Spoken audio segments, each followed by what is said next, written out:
per game. Jalen, how do you see this playing out once the NBA acknowledges that he broke protocol?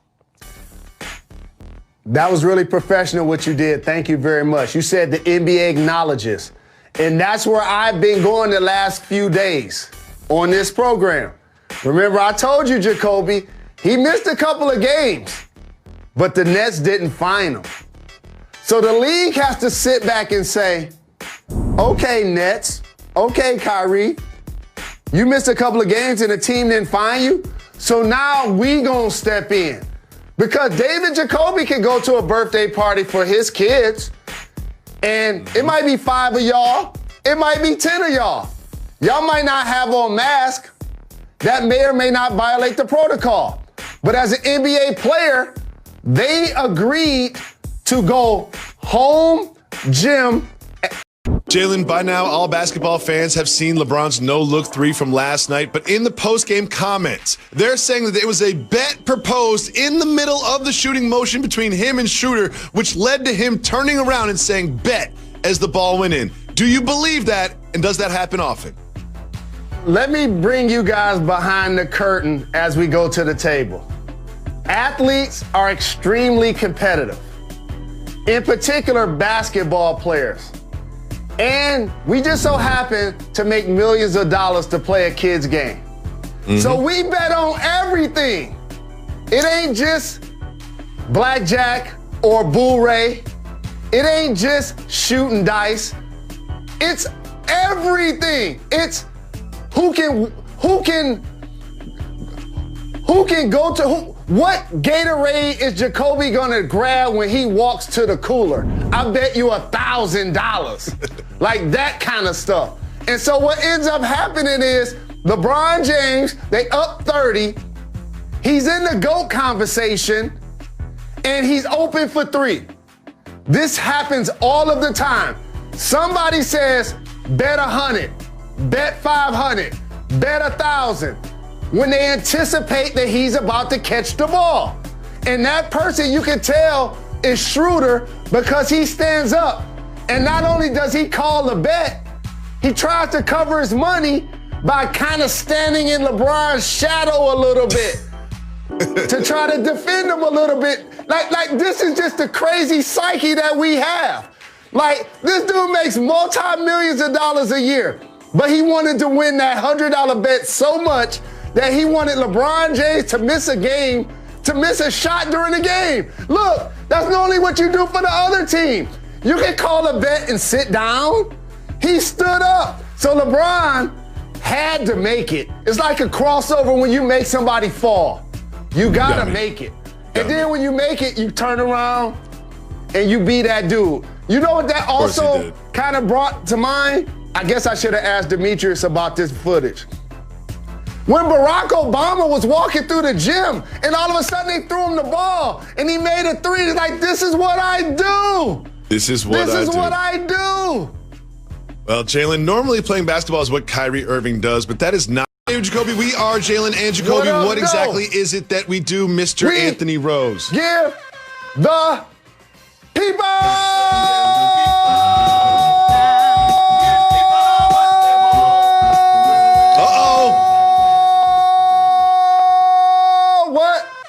They want. We got too much to talk about today. Deshaun Watson wants out of Houston, potentially. We have an update on Kyrie Irving's whereabouts, but not on a basketball court. And we are going to be joined by Michigan Wolverine basketball star Duncan Robinson and sharpshooter for the Heat later on in the show.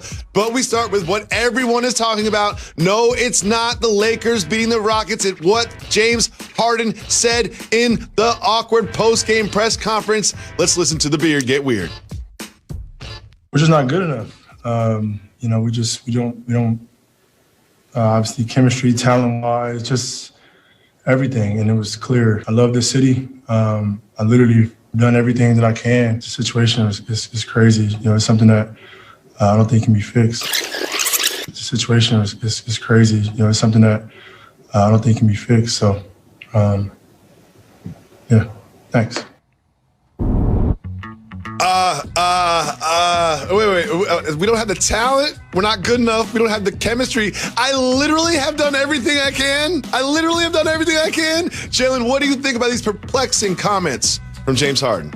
So what James is doing, and we probably should have went behind the curtain on this, he's really putting pressure on the Rockets and the Nets based on Kyrie Irving's behavior to actually do a deal.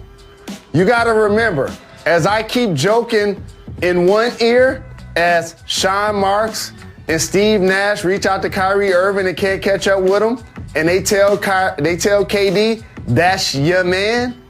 Well, in the other ear, he does have his man, James Harden, that's already told his team that not only does he want to be traded, but he hoped to be traded to the Brooklyn Nets.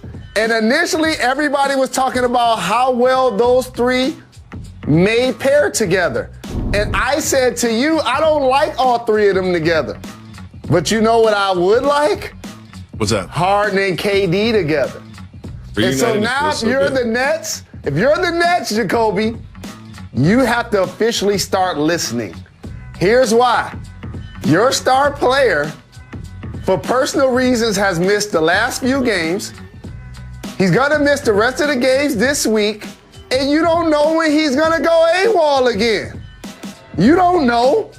And so based on that math, how many times you think KD wants to go to a podium, including after tonight's game, and be asked, what's up with Kyrie? Where is he? Why is he not playing? Didn't you guys want to be here? This isn't the behavior of somebody that asked to be here. So James Harden understands that.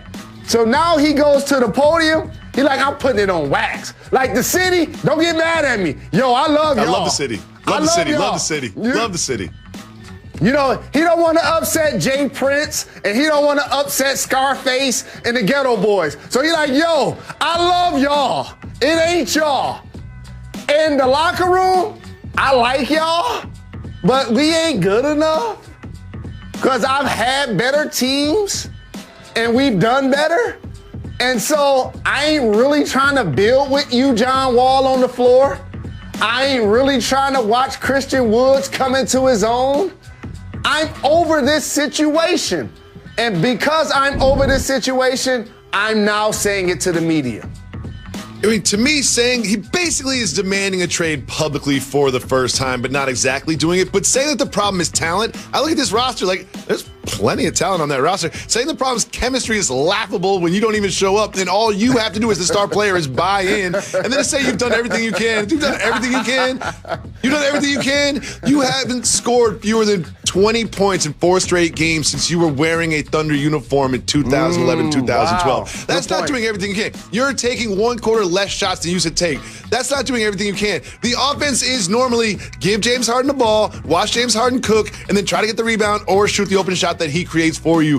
This is interesting. And Jalen, I'm going to have to say it because I don't like to body shame because I don't, I gained a few during the pandemic too. You know what I mean? I don't look great with my shirt off. But if you look at James Harden, he doesn't look like he's in playing shape right now. But I have a prediction. If and when he gets traded, he's going to lose 15 pounds. He's going to cut the hair. He's going to trim the beard. Like he's just trying to do everything to get out of this relationship. You just wait. He's going to